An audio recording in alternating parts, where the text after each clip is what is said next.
Ben écoutez, je suis très heureuse de pouvoir vous parler donc de l'homéopathie et de l'annihilation des pathogènes. En fait, c'est un rêve d'enfance, enfin d'adolescence plutôt, de pouvoir expliquer les fondements de l'homéopathie, puisque bon, dans ma jeunesse, on disait l'homéopathie, c'est pas scientifique. Et ben ça y est, maintenant on peut dire que l'homéopathie est scientifique, c'est-à-dire qu'en fait, ça a toujours été scientifique, on a toujours fait des manips qui marchaient, mais on n'avait pas de modèle, on n'avait pas de modèle physique de fonctionnement de l'homéopathie. Et maintenant, on a un modèle. Alors, quand on a un modèle, celui que je vais vous présenter, l'idée ensuite, c'est de faire des expériences pour valider le modèle. Bon, ces expériences sont faites très lentement parce qu'il n'y a tout simplement pas de crédit. Il y a des recherches beaucoup plus intéressantes parce que, par exemple, les médicaments allopathiques génèrent beaucoup plus de profit, donc c'est des recherches beaucoup plus intéressantes. Voilà. Donc, on va parler de quelque chose de fantastique, c'est l'annihilation des pathogènes. Annihiler, ça veut dire faire disparaître, partir en fumée. C'est le coup de baguette magique. Alors là, sur l'image, c'est un radical libre qui est en train d'attaquer le pathogène. Ce n'est pas de l'annihilation, ça, c'est de la tuerie. Alors, ouais, c'est dans ce sens-là, bravo. Donc, la question, c'est annihilation, comment? Alors, annihiler au XIXe siècle, ben, en fait, la matière, c'est formé d'atomes, les atomes sont indestructibles, donc, c'est pas possible. Alors, bon, comme on est à un congrès où on peut être un peu spirituel, puisque la physique ne donne pas de réponse, on va aller prendre un texte un peu ancien. Bon, j'ai choisi un texte de ma culture, l'Apocalypse de Saint Jean, où on nous dit, au commencement était le Verbe, les ondes. Bon, comme ça manque un peu de détails, je vais aller chercher un peu plus loin dans l'Ayurveda, dans les textes sacrés de l'Inde, ce qu'eux, ils nous disent. Alors, ils nous disent qu'au commencement, le temps n'était ni non existant ni existant, qu'il n'y avait pas de domaine aérien, qu'il n'y avait pas de ciel, qu'il n'y avait rien en dessous, bref, qu'il y avait peut-être de l'eau, mais on n'était pas sûr qu'il y en ait, qu'il n'y avait pas de mort, mais qu'il n'y avait pas d'immortalité non plus, qu'il n'y avait pas de jour, qu'il n'y avait pas de nuit, et qu'il y avait quand même quelque chose qui retenait son souffle, qui respirait sans respirer. Bref, rien, quoi. Et là-dedans, évidemment, noir, tout en n'étant pas noir. Alors, ici, ce texte sacré, en fait, décrit quelque chose que maintenant, au XXIe siècle, on appellerait le vide quantique. Donc, finalement, oula, non, il y en a un qui a été trop loin. Ah oui, si, c'est ça. Donc, finalement, l'idée, c'est les ondes. Donc, au commencement était le verbe, des ondes. Est-ce que des ondes peuvent s'annihiler? Alors, ben, la réponse plutôt, c'est oui. Alors, là, ici, est-ce que ça fait... Comment ça fait pointeur? Ça fait pointeur, ça? Là, celui-là? Oh, ben ça, quand j'appuie, ça fait rigoureusement rien. Oh. Ah, celui-là, d'accord, merci. Bon. Voilà, donc ici, vous avez une onde qui est représentée, et là, vous avez une onde qui passe. Et alors, ce que vous observez, c'est que là, regardez, si vous suivez ce milieu, quand les deux milieux sont ensemble, en dessous, c'est très haut. Allez, hop, on va attendre le milieu suivant, voilà.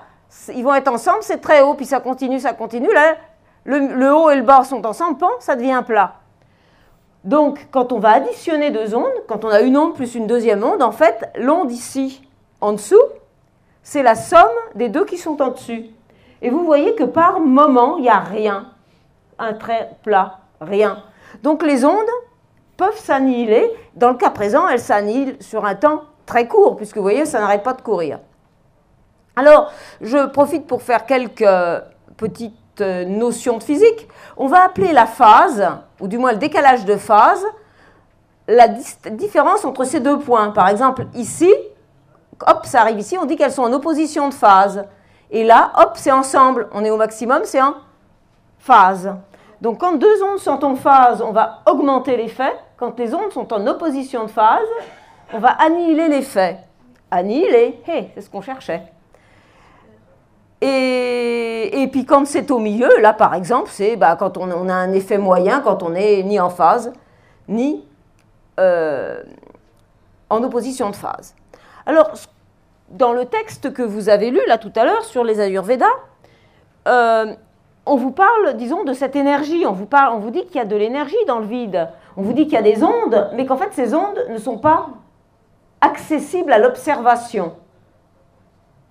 Et ça, c'est quelque chose aussi qui existe en physique quantique, dont on va parler un peu plus tout à l'heure. Donc, je voulais continuer avec les interférences. Donc, ici, quand on prend une lumière, on va prendre une onde, on va la diviser en deux faisceaux d'ondes, et quand il va y avoir quand des ondes vont arriver sur l'écran, vous voyez, il va y avoir des décalages de phase, et on va observer ici ce qu'on appelle des interférences. Donc, les interférences, ce sont...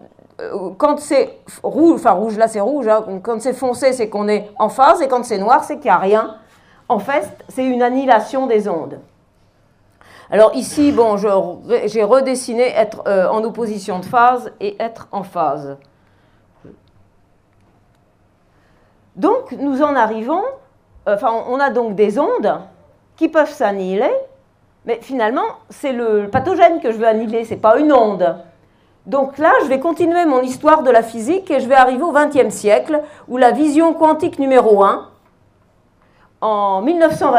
depuis 1925, ou même avant, 1925, c'est ça, la thèse donc de Louis de Broglie qui explique que toutes les choses qui existent dans la nature peuvent se manifester de deux façons, sous forme de particules ou sous forme d'ondes. Donc si tout peut être ondulatoire, tout peut être annihilé. Intéressant. Alors, le truc, c'est que se dire, ah oui, mais les ondes, enfin, dont parlait Louis de Broglie, ce sont les atomes, c'est tout petit comme particules. Alors, la question qui s'est posée, c'est est-ce que de grosses particules peuvent être des ondes? Eh bien, depuis 2012, 2012, c'est paru, on sait que des objets aussi gros que 7000 Dalton. Bon, pour vous expliquer ce que c'est qu'un Dalton, c'est l'unité avec laquelle on mesure les molécules. L'hydrogène, atome, c'est 1 Dalton. L'eau, c'est 18 Dalton. Une protéine, c'est très gros, hein, c'est de 40 000 à 200 000 Dalton. La protéine moyenne, on dit 40 000 Dalton. Et puis, tous les objets de la cellule, à part les protéines, à part certains sucres qui servent de mât de sémaphore sur la membrane, sont inférieurs à 7000 Dalton. Et ici, dans cette expérience, on voit que on a des interférences. C'est-à-dire qu'ils ont réussi à faire interférer des grosses molécules. Donc ça veut dire qu'en fait, les grosses molécules peuvent avoir un aspect ondulatoire. Elles peuvent se manifester comme une onde. Donc, si elles peuvent se manifester comme une onde, on peut avoir énormément de propriétés intéressantes. Elles peuvent agir, par exemple, comme un badge sur une porte. C'est-à-dire qu'au lieu de faire ouvrir et fermer les portes de la cellule, elles vont agir comme un badge, porte électromagnétique. Les choses vont rentrer et sortir avec des actions électromagnétiques. C'est possible puisque les grosses molécules sont des ondes. Et puis, elles peuvent peut-être entrer, si elles sont en opposition de phase, disparaître. Alors, on va continuer l'histoire. C'est que malgré tout, en fait, c'est théoriquement possible, mais en fait, on n'a pour le moment pas vraiment vu ça. Et on va continuer, disons, notre avancée dans le temps, dans notre histoire, en arrivant au XXe et XXIe siècle, avec la vision quantique qui est apparue, je donne comme date 1988, parce que c'est l'article de physique original qui a pour la première fois parlé des domaines de cohérence. Et cette histoire de domaine de cohérence, c'est comme ça qu'on va pouvoir comprendre comment fonctionne l'homéopathie et on va pouvoir comprendre pourquoi est-ce qu'on peut effacer un pathogène. Effacer ou annihiler. En fait, cette publication n'a été vraiment comprise et été interprétée en biologie que dans les années 2000-2010. par Marc-Henri. Alors, on continue. Donc, là, je voulais vous parler donc de la deuxième quantification, qui est quelque chose de très particulier. Donc, la biologie classique, la physique classique, boule de billard. Des atomes indestructibles. Première quantification, dualité onde-corpuscule, avec tout un tas de problèmes dont je ne vous parlerai pas, ce qui fait qu'on a eu l'idée de la deuxième quantification, où là, plus rien n'existe. Parce qu'on avait les histoires de champs électriques, champs magnétiques, est-ce que ça existe, est-ce que ça n'existe pas? En fait, la grande idée, c'est que plus rien d'autre n'existe que le champ, et en fait, rien d'autre n'existe que le rien, si j'ose dire, dont parlaient les Upanishads. C'est-à-dire que la réalité, c'est rien, et ce rien frémit, va avoir des oscillations qui ne sont jamais observables, et de temps en temps, ces champs qui frémissent vont donner des particules, et ces particules, on va les appeler électrons, protons, quarks, et des choses comme ça.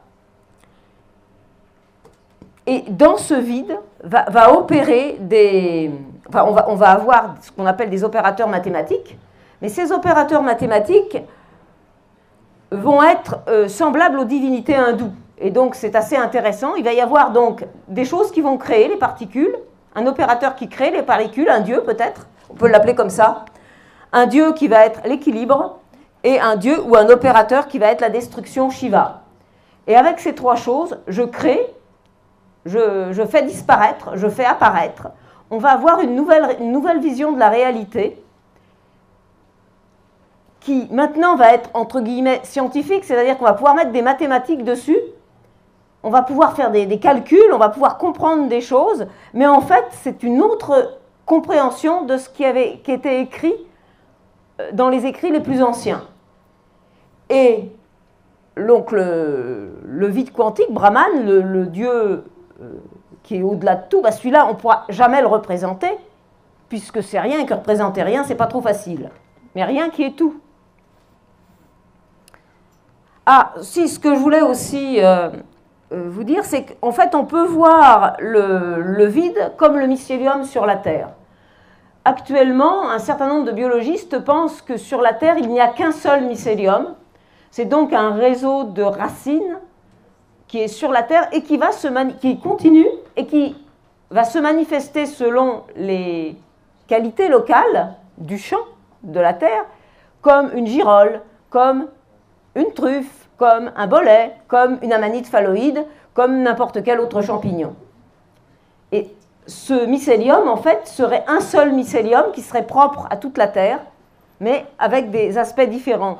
Et la vision qu'on a maintenant du monde, c'est ce vide d'où tout naît, avec des aspects locaux différents, mais qui sont des particules. Nous, on ne va pas apparaître comme ça, ce sont les particules qui apparaissent, et ces particules ensuite vont avoir une histoire, vont s'agglomérer avec les lois de la physique pour arriver à nous créer, nous. Bon, on continue. Donc, je voulais vous montrer que la réalité était dans le champ, et là, si vous étiez une particule, si vous étiez un électron, un atome ou même une molécule d'eau, vous verriez le vide comme ça. C'est-à-dire des fluctuations, des choses qui apparaissent et qui disparaissent sans arrêt, à des vitesses extrêmement rapides. La durée de vie, si vous voulez, de ces espèces de fluctuations, c'est 10-35 secondes. C'est très court comme temps. C'est immesurable. C'est parce que la durée de vie des choses qui existent, même des photons, c'est plus que ça. Donc on ne pourra pas le voir. Donc ici, on représente les particules élémentaires qui, elles-mêmes, sont des fluctuations donc, du champ. On continue. Alors maintenant, je voulais vous parler donc de création et d'annihilation. On est en train donc de regarder le vide, et dans ce vide, en permanence, apparaissent des photons, vous les voyez qui apparaissent, et qui disparaissent, et qui apparaissent, et qui disparaissent. Alors, c'est une idée de se dire que les photons apparaissent et disparaissent, mais il faudrait des preuves. Donc, un peu plus dans la vidéo, vous allez voir les preuves. Alors là, il y en a beaucoup. Or, finalement, quand il y en a beaucoup, on voit aussi, on peut les représenter par des lignes. Voilà. Et puis c'est peut-être aussi des objets. Alors évidemment, plus c'est gros et moins ça dure, et plus c'est court. Parce que dans ces créations et inhalations, la durée de vie de l'objet que multiplie l'énergie qu'il a fallu pour le créer doit être inférieure à 10-35. C'est tout petit. Donc ici, on a mis donc 2 plaques qui sont très proches. Et en fait, quand on met 2 plaques comme ça dans le vide, très proches, c'est un peu comme si on avait des bateaux dans la mer. Quand on a 2 bateaux côte à côte au port, entre les bateaux, il va y avoir moins d'ondes qu'à l'extérieur, ce qui fait que les bateaux ont tendance de se rapprocher et de se cogner. Donc du coup, on va mettre des pare-battages entre les deux. Et là, c'est ce qui se passe sur le dessin. Donc entre les plaques, il y a moins d'ondes qu'à l'extérieur des plaques. Donc du coup, les ondes qui sont à l'extérieur des plaques vont appuyer sur les plaques, on va voir une force. Et cette force, on observe. Quand on met 2 plaques dans le vide, on fait du vide artificiel, mais on y arrive bien en laboratoire, et bien on s'aperçoit que 2 plaques dans le vide sont poussées l'une vers l'autre par les ondes du vide. Voilà, c'est ce qu'explique cette vidéo. Et alors, on peut aussi se poser la question comment est créée la matière. Et bien voilà, dans l'espace, vous avez les trous noirs dont on vous a parlé. Les trous noirs, c'est tellement massif que la lumière ne peut pas s'en sortir. Hein, c'est ce qui est dessiné comme des ondes très noires là sur la photo. Et vous voyez, ça avale tout, les planètes, les maisons et le reste. Mais par contre, si on se passe à la limite du trou noir, vous voyez ici que les particules qu'on appelle virtuelles, puisqu'elles n'ont pas de durée de vie, quand elles naissent à la bordure du trou noir, eh ben, il y en a une qui va filer dans le trou noir et l'autre qui peut rester de notre côté. Et c'est comme ça que la matière se crée de rien dans notre monde. Et ça, c'est montré en physique. Et par ailleurs, ce phénomène-là provoque l'évaporation du trou noir. C'est-à-dire qu'on a donc cette masse énorme, comme elle va attirer de l'antimatière, parce que quand on a 2 particules, il y a une particule de matière et une particule d'antimatière. La particule d'antimatière file dans le trou noir et la particule de matière reste chez nous. Et du coup, le trou noir baisse de masse et s'évapore. Donc vous avez de la création et de l'annihilation dans l'univers en permanence. Bon, maintenant on va retourner à l'eau, après ce petit préambule, parce que l'eau, eh ben, elle n'est pas très grosse, elle cause avec le vide en permanence, et c'est ça ici qui a été représenté. Donc vous avez une molécule d'eau tranquille qui prend en permanence des ondes du vide, et en fait, quand elle reçoit une onde du vide, elle doit la rendre dans un temps tel que, entre la valeur d'énergie de l'onde, le temps qu'elle peut la garder, ça doit être toujours inférieur à 10-34 joules. Donc elle va garder ça un temps très petit. Et elle discute avec le vide, elle discute avec son vide. Mais voilà, la molécule d'eau a une copine à côté. Parce que ça se fait comme ça, les molécules s'agitent un peu moins, la température est moins élevée, il y en a plus. Elle a une copine.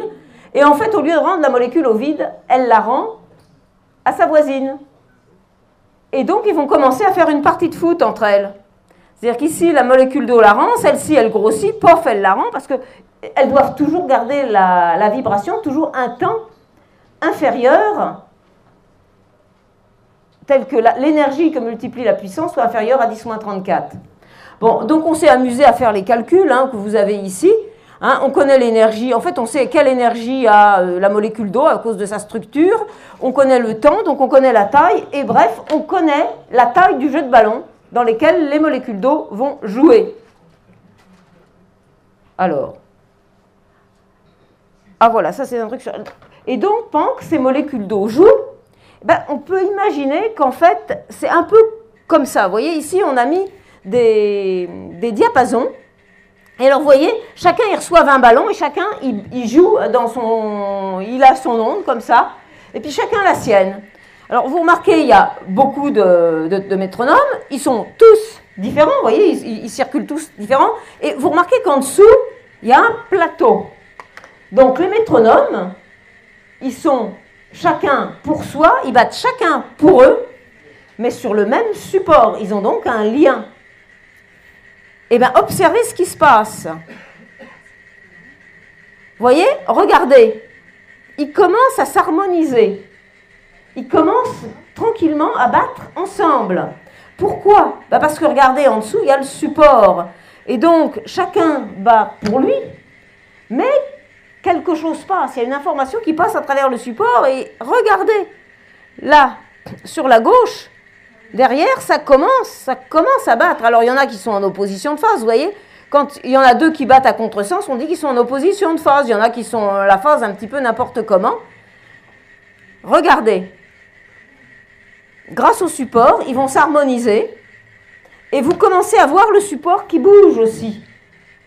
Parce que le fait qu'ils se mettent tous en cohérence de phase, ça va entraîner une vibration dans le support. Au début, il n'y avait pas de vibration, il était immobile, le support. Et maintenant, regardez, ça bouge. Et regardez, ils sont presque tous, mais là-bas, ici, un petit camp de Gaulois résiste à l'envahisseur. Vous voyez? Il y a la forte tête. Celui-là, il ne veut pas. Il ne veut pas. Ah, tu veux pas? Il y en a deux, hein, la Hop, il veut pas. Ah, là derrière. Ah, oui, ben ici, là. Et voilà, hein, encore un petit peu, là, ça résiste. Mais bon, en fait, quand on est porté par une onde, quand on est porté par une vague de cohérence, on résiste, mais pas bien longtemps. On attend encore un petit peu. Eh bien, en fait, c'est un peu ça, cette image que je vous montre, c'est ce qui va se passer avec l'eau.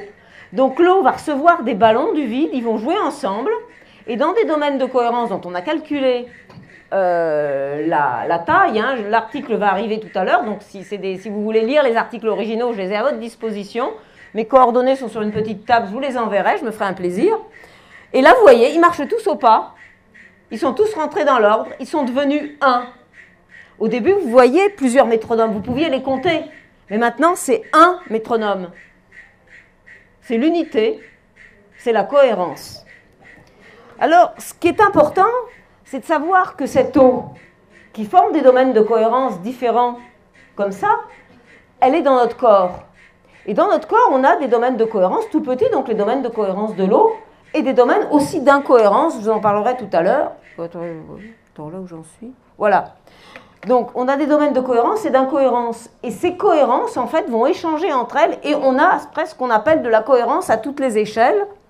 Hein, c'est-à-dire que, bon, on a d'abord la cohérence au niveau de l'eau, puis ça va entraîner des cohérences au niveau des acides aminés, des RNA, des protéines. Alors tout ça, c'est l'eau qui va entraîner ces cohérences, parce que l'eau, elle est partout dans la cellule.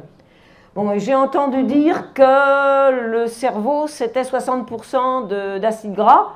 C'est vrai, sauf qu'il y a 90% d'eau, 6% d'acide gras et 4% d'autre chose, parce que c'est 60% de matière sèche. Le cerveau, c'est de l'eau d'abord. Et le corps, globalement, c'est 70% d'eau en poids, 99% d'eau en nombre de molécules d'eau. Donc l'eau, elle est partout. Elle est partout et elle va faire des domaines de cohérence. Et comme elle est toute petite, c'est elle qui va donner la cohérence ici, au niveau donc des acides aminés. Et on va avoir ce qu'on appelle des ondes d'échelle. Bon, ce n'est pas le sujet du cours d'aujourd'hui. Et ces ondes d'échelle vont entraîner des cohérences au niveau donc de la cellule, au niveau donc des mécanismes cellulaires, au niveau des cellules, au niveau des organisations de cellules et au niveau des organismes tout entiers. Et donc, de cohérence en cohérence, nous, on est un. On est un seul être cohérent. Et quand on se rend compte, par exemple, là, je suis en train de me rendre compte que j'ai une main, parce que ma main est en train de rentrer en décohérence à cause du micro. Mais quand je suis bien, je suis un et je ne sens plus ma main. Et quand on sent le pied, eh ben, c'est que mon pied il est en décohérence, parce que quand je suis bien avec mon pied, je ne sens plus mon pied, il est un avec moi. Donc, bon, je continue mon idée. Donc, l'eau se structure donc en domaine de cohérence. La taille d'un domaine de cohérence a donc été calculée, c'est 100 nanomètres. Alors, si on a calculé ça pour de l'eau liquide, et à 30 degrés C, hein, donc dans la théorie, il y a la température qui rentre en compte, on s'aperçoit qu'on a à peu près 5 millions de molécules cohérentes, hein, puisque 100 nanomètres, ça fait environ 11 millions de molécules d'eau, 5 de cohérentes, 6 de non cohérentes, à peu près 50%, hein, on ne va pas se faire de détails. Hein. Et j'allais dire heureusement, parce que ce qu'on s'aperçoit, c'est que comme on a de l'eau cohérente et de l'eau incohérente, bon, ici, je vous ai dessiné un cube où on peut imaginer donc l'eau comme ça, ou l'eau comme ça. Alors ici, les domaines de cohérence sont en bleu foncé, l'eau incohérente, claire. Donc, qu'est-ce que vous voyez? Ben, vous voyez 1, si vous imaginez que cohérence est 1, qu'incohérence est 0, vous voyez 1, 0, 1, 0, 1, 0, 0, 1. Chez vous, j'imagine que vous avez tous plus ou moins fait d'informatique et que vous savez que les mémoires informatiques sont faites avec des sommes de 0 et de 1, sont des domaines magnétiques. Hein. On utilise des structures magnétiques pour le faire, mais c'est des 0 et des 1 qui s'alignent. Là, on peut aligner nos 0 et nos 1 dans l'eau. Alors, bon, lire des lecteurs électroniques d'eau, ben là, j'y arrive plus. Hein. Bon, des lecteurs électroniques d'eau, on n'en a pas. Mais par contre, si, on a des choses qui savent lire les informations qui sont dans l'eau, et ça s'appelle le vivant. Ah oui, bon, donc ici, pour vous indiquer que l'eau, c'est un extraordinaire moyen de stockage, j'ai combien de temps encore? Il n'y a plus de temps. C'est fini? Non, mais pour savoir. Je vais te le dire tout de suite, il te reste 10 minutes. Bon, il faut que j'active. Donc, ici, tous les livres du monde, ça ferait donc 3,6 litres d'eau, et tous les ADN humains, 126 litres d'eau. Bon, je n'ai pas le temps de vous faire les calculs tout de suite, hein, mais si vous les voulez, bon, ça fait partie de certains cours. Alors, je voulais donc vous donner un exemple, hein, j'ai entendu en parler à table, l'exemple en biologie, où on a pu inscrire de l'information dans l'eau et la faire lire par un système biologique. Donc, c'est Luc Montagnier, ou plutôt la méthode... Ah ben, c'est n'importe quoi, ça. Alors, hop, voilà. La méthode, en fait, c'est Jacques Benveniste qui l'a mise au point dans son laboratoire et Luc Montagnier qui a récupéré. Et celui qui était l'expert, c'est il s'appelle Jedal, c'est l'opérateur, l'ingénieur qui sait se servir du matériel. Ici, donc, vous avez un tube avec de l'eau, ici un amplificateur, ici un ordinateur pour le son. Donc en fait, ce qu'on fait, c'est qu'on fait des dynamisations de produits, on met le produit dans le tube ici, et on va enregistrer une belle musique. Donc ici le mécanisme. Alors bon, l'équipe a pris donc des centres sidaïques et ils se sont rendus compte que quand on prenait des sidaïques qui étaient guéris, c'est-à-dire qui avaient pris la trithérapie, il n'y avait plus de traces de virus, quand on diluait leur sérum, après une filtration, le sérum émettait une certaine musique, un son, c'est des très basses ondes, hein, c'est pas vraiment audible. Ensuite, il a pris donc du virus du sida, parce que le virus du sida, c'est son truc. Et il a fait des mêmes dilutions. Et il s'est aperçu que les dilutions de virus du sida filtrées et dynamisées émettaient aussi cette même musique. Donc il s'est dit, bon sang, si les sidaïques repiquent, c'est peut-être que cette musique, que je ne retrouve pas dans le sang des gens qui n'en sont pas infectés, va produire le virus. Donc qu'est-ce qu'il a fait? Ou qu'est-ce qu'ils ont fait? Ils ont mis dans un solénoïde, c'est donc une bobine en cuivre, ensemble et sous un champ électromagnétique de l'ordre du champ terrestre. Il faut un certain champ électromagnétique, celui du champ terrestre marche parfaitement bien. Et ils ont mis les deux tubes l'un à côté de l'autre, un qui contenait de l'eau et un qui contenait les émissions.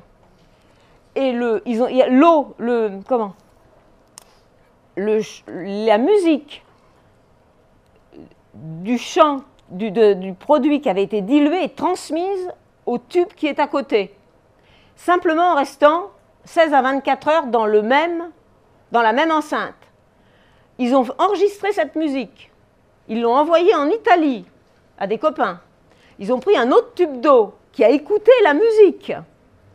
Et ensuite, ils ont pris ce tube qui avait écouté la musique et ils l'ont mis dans une préparation, la préparation qu'on utilise en criminologie pour répliquer l'ADN d'un criminel potentiel pour pouvoir faire une analyse. Parce que quand on trouve des traces d'ADN, il n'y en a largement pas assez.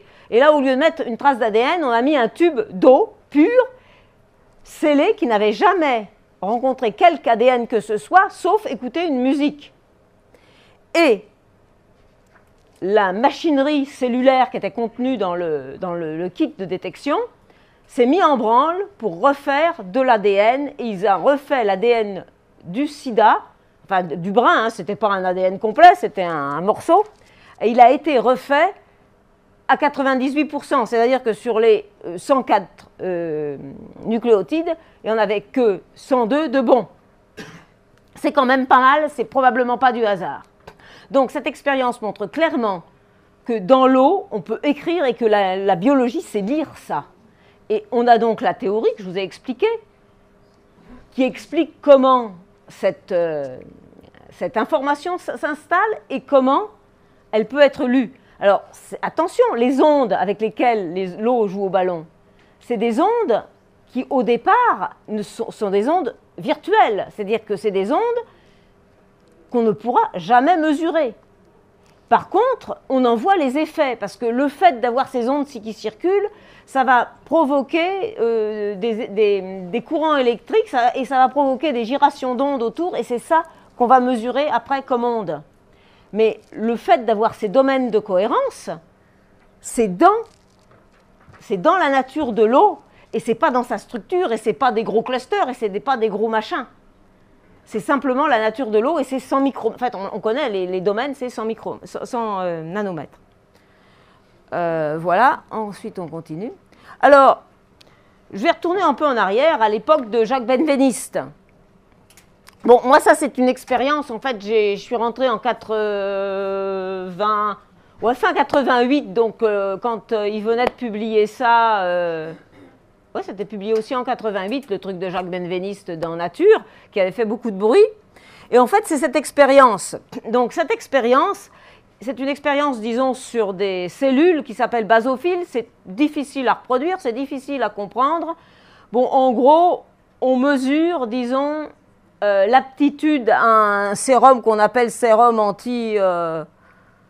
anti-sérum anti-EGE. C'est quelque chose, en fait, qui rend asthmatique, disons.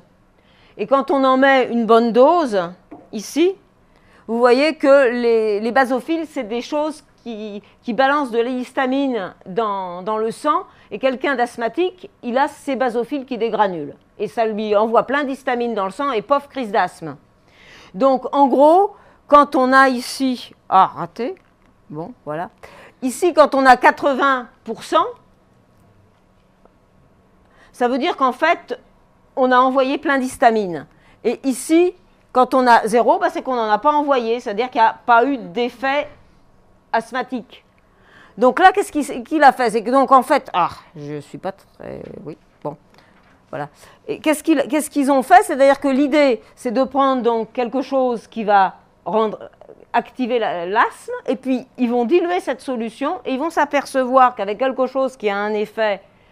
disons qu'il va dégranuler, quand on le dilue après, ça n'a plus d'effet, bah, ça c'est normal. Puis après on continue, bah, ça a re de l'effet, puis plus d'effet, puis re de l'effet, puis plus d'effet, puis re de l'effet.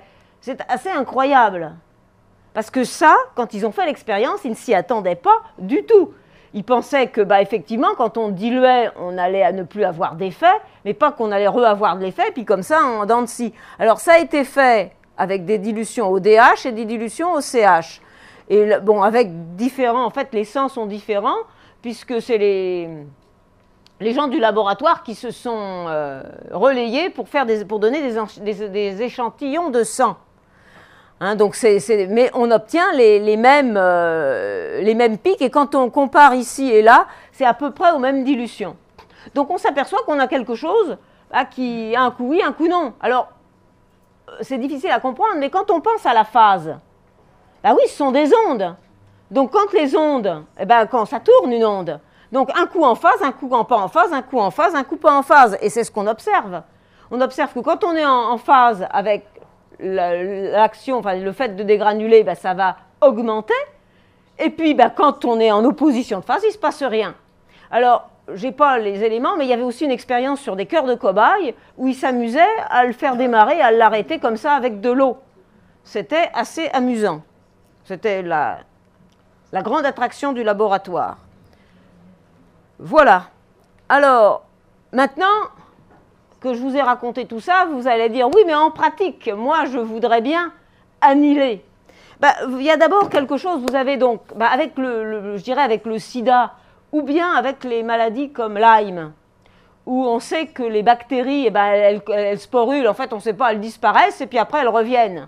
Et avec Lyme, c'est comme le sida, les gens qui sont guéris, ou du moins en rémission, il y a ces émissions dans le sérum. On a la solution, comme on a des émissions dans le sérum, on va se prendre une dilution de sérum qui va annihiler les émissions. Et comme les émissions vont être annihilées, c'est toujours là, sauf qu'on a l'onde plus, l'onde moins, ça disparaît. Et on le renvoie au vide. Et ça, c'est possible. Et alors, bon, là, je vous ai donc proposé les théories en pratique. Donc, ou bien on peut s'utiliser la technique Heinemann, hein, que vous connaissez, ou la méthode Korsakoff. Alors après, comment est-ce qu'on vérifie que ça marche? On peut vérifier par la pratique. J'ai Lyme, je vais me soigner avec de la bonne dilution homéopathique, mais comment on le voit? Alors pour le moment, malheureusement, c'est difficile. Il y a des appareils type Korsakoff, non pas type Korsakoff, type Corona, où on porte les gens sous un haut champ électrique et on voit des choses, et quand on met les deux champs ensemble, on peut voir quelque chose.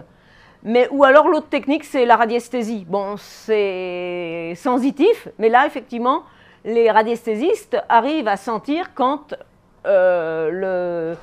l'effet est annulé de façon ondulatoire. Ça se sent. Et c'est pareil, hein. Que je regarde cet écran, je vais vous dire, il fait 2,50 m. Et vous me direz, comment tu sais? Je sais parce que j'ai tellement mesuré de trucs que je vais à peu près savoir qu'il fait 2,50 m. Bon, il fait peut-être que 2,80 m, d'ailleurs, il est assez large. Mais à vue de nez, je vais le voir parce que j'ai l'habitude. Les gens qui font de la radiesthésie, c'est pareil, ils ont l'habitude. Quand vous avez quelqu'un qui fait du dessin graphique, un professeur, il va vous mesurer 5 cm ou même 10 cm au millimètre près, à l'œil, parce qu'il a l'habitude, alors que l'élève, avec sa règle, il n'y arrive pas. Donc là, moi, je pense que pour ces choses-là, ça se sent. On peut le mesurer sur des plantes. Par exemple, il y a une expérience, moi je fais ça dans le jardin, où j'ai des techniques de dilution pour ralentir la pousse des adventices, ou pour éliminer des parasites. Bon, je n'ai pas amené ma recette ici dans la poche, mais je la donne dans les cours que je fais. Je donne cette recette-là. Et puis ça doit se trouver sur Internet. Donc il y a une procédure, hein, on fait une dilution, on la fait au 127e, c'est plus simple que ça, et ça marche. Voilà, écoutez, je crois que j'ai fini. Je pense que j'ai tenu le temps. Merci. Et j'espère que c'était clair. Merci Sylvie, c'était passionnant. Merci.